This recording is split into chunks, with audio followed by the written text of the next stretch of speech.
So long, Sally. High school football returns to Northwest Florida tonight. In Mobile, we got one of the city's oldest rivalries, McGill taking on Murphy. Also headlining tonight, two schools with 15 state titles between them. T.R. Miller and UMS-WRIGHT meet at Cooper Stadium. After a hurricane forced a pause in the action last week, Friday Night Football Fever is back. This is Friday Night Football Fever, live from Mountain Dew Field. Here's WKRG News 5 Sports, Randy Patrick and Robbie Baker. Well, hello again and welcome to Mountain Dew Field. It's never looked better, and we missed you last week. Hurricane Sally taking a little wind out of our sails, and in some cases the sails and the boats. But we're glad to be back here in a dry stadium. It's always dry and nice and cool here in Mountain Dew Field here inside the studio. Let's go check in at our Mobile game of the week, Randy. It is the Battle of the Cannon, battle for the Cannon, I guess you could say. It is one of the oldest rivalries in our area, and a little smack talk there as the Yellow Jackets take the field. They'd back up the smack talk tonight. Freddie Davis here, he's the backup quarterback, looks like a starter here. Finds Tennessee commit Jordan Mosley, and that would be good on Sundays, Randy. He got both feet down, an excellent touchdown catch there. And this would be a big night for Mosley. We're early in the second quarter here. Braden McReynolds takes the handoff, and he was barely touched as he found his way to the end zone. He's holding the ball like, that was so easy. What do I do with this? As I said, a big night for Jordan Mosley. Breaking tackles here down the sideline. This would set up a Davis to Mosley touchdown, and it was all about McGill tonight. 27-0, Randy. Not only is it a win, it's a shutout victory against their rivals there. A lot of bragging rights. Boom! They need to borrow the Fairhope cannon for this. The Fairhope cannon? Yeah, it would scare me. game. It makes me jump every time. Hey, we mentioned in the open that there's finally some football to talk about in Northwest Florida. Finally. And let's get to one of the games tonight in Northwest Florida. It's Navarre, the Raiders, visiting the Pace Patriots tonight. And watch out, Pace losing the football here, and Garrison Kurtz has it. Navarre recovers. That would lead to a three-pointer, otherwise called a field goal. And quarterback Zach Marquis with the good pass here to end the first quarter with a 3-0 score. And here is the final. It's Navarre 17, Pace 7 in game 1 of 2020. Nice to see football back there in the Florida Panhandle. How about this beautiful sky tonight, Randy, on the eastern shore over Bayside Academy. The Admirals hosting BC Rain. Zach Kittrell here rolling out to his right. Look at the beautiful pass here. Finds John Luke Weaver. 3 names, 6 points on the scoreboard. Right there, 14-0 at the time in favor of Bayside. Kittrell this time is going to roll the other direction. This time going to his left. And he's going to find Stedman Jones in just a moment here. There's Stedman, and he plows over a defender. He'll set up another Bayside score. 2 games for me, Randy, 2 shutouts, 24-0 in favor of the Admirals. They're 5-0 to start the year. Well, when it comes to scoring points, nobody's doing it better than the Spartans of SARALAND hosting the Davidson Warriors tonight. When we arrived, it was already 14-0 in favor of the home team. Davidson to punt. And watch Justin Poe down here with a hard hit, jars the football loose, and it's recovered by Cedric Easterling. Davidson could do nothing with it. And then it was Spartans quarterback Carson Green to C.J. Mack. What a great catch. He's out of bounds in the red zone. That'll set up a Marion Crawford touchdown run. Spartans led 28-0. They win it 42-7. Now this season, Saraland has scored 42 points against Theodore, MCGILL-TOOLEN, and now Davidson. And remember, last week they scored 34 points in their victory over the Blunt Leopards. That's what I'm talking about. Up there, Randy. We're going to feature Carson Green this Sunday on Sports Overtime. Let's head over to Cooper Stadium. As you said in the open, a lot of state titles represented tonight. A little trickery here. Edwin White takes the direct handoff for snap and finds Robert Courtney open in the end zone. And that is a touchdown for the UMS-WRIGHT Bulldogs, but quarterback Blake Jernigan for T.R. Miller responds. He fakes out the entire defense, and he's running right into your living room and right into the end zone. That is a huge touchdown run, a huge response from T.R. Miller, and they're hanging tough there. It's not a UMS highlight, though, if we don't feature the defense, Randy. Want to give the defense some love quick. How about Jamie Gadsden here? He's going to sack Jernigan. It is a strip sack fumble.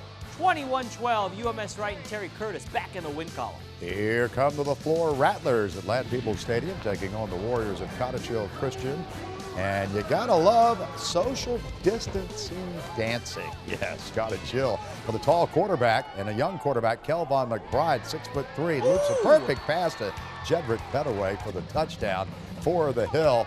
Pettaway had quite a night before on offense, and senior quarterback Jahai Robinson finds the seam and turns the speed on, and he's got 6. The Rattlers go for 2 and stay on the ground with success. Robinson again. Cottage Hill coming back on offense with a great touchdown run by Pettaway. I think he had 1, 2, 3, 4, 5 touchdowns on the night. 5 touchdowns tonight for Pettaway and a big win for Cottage Hill.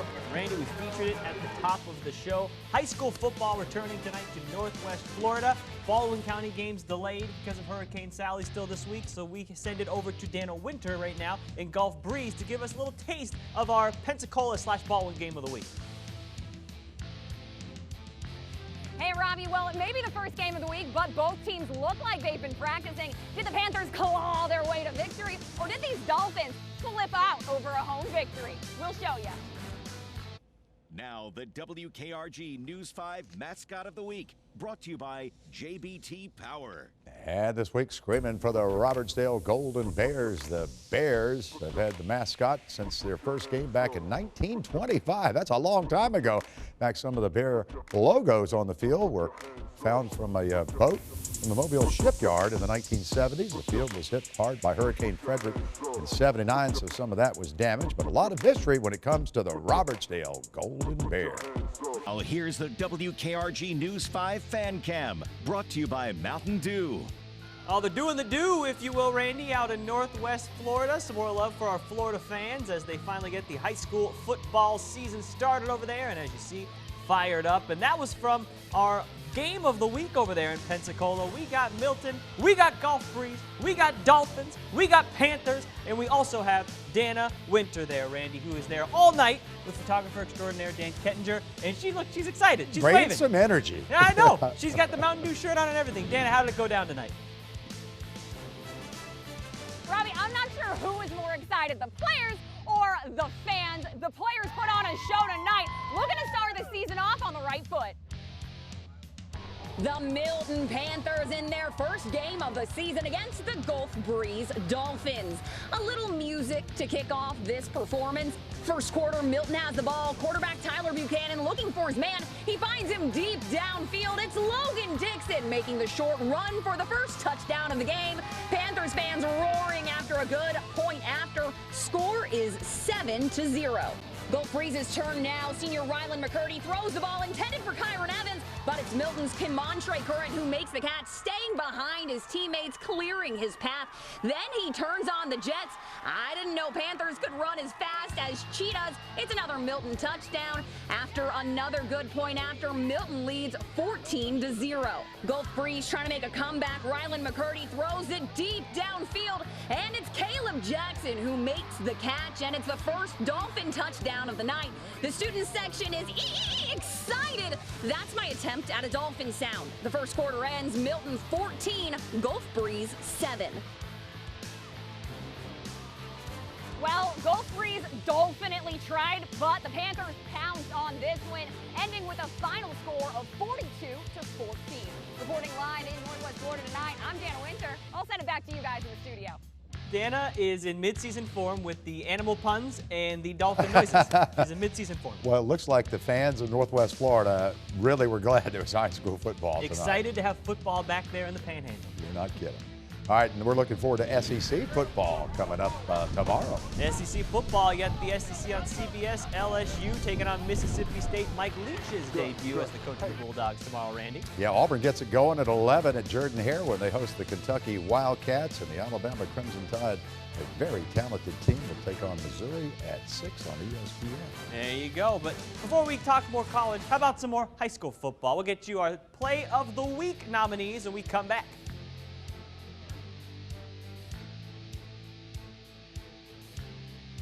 The WKRG News 5 Play of the Week.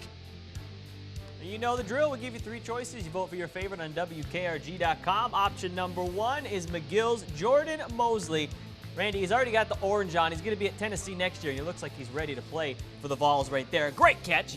Option number 2 comes from Thursday Night Football. How about Alma Bryant's Aiden Adams breaking tackles and showing off the Jets there, breaking his way to the end zone. That's option number 2. Option number 3 comes to us from Cooper Stadium. How about T.R. Miller's Blake Jernigan faking out the entire Bulldog defense, gets some blocks, and finds his way into the end zone for a big touchdown. Those are your 3 choices. Voting will go until Sunday at 3 in the afternoon, with the winner, as always, announced Sunday night on Sports Overtime. And we're not taking mail-in ballots, just to let you know. Okay. Yeah, you have to vote on the website, Yeah, WKRG.com. absolutely. It's the only way we're set up. All right. Have a great weekend, and I'll tell you what, enjoy Southeastern Conference SEC football is back. The weather's cool. Everything feels right. All right, again, tomorrow at 2:30, Mississippi State at LSU, right here on WKRG News 5. We'll see you next week.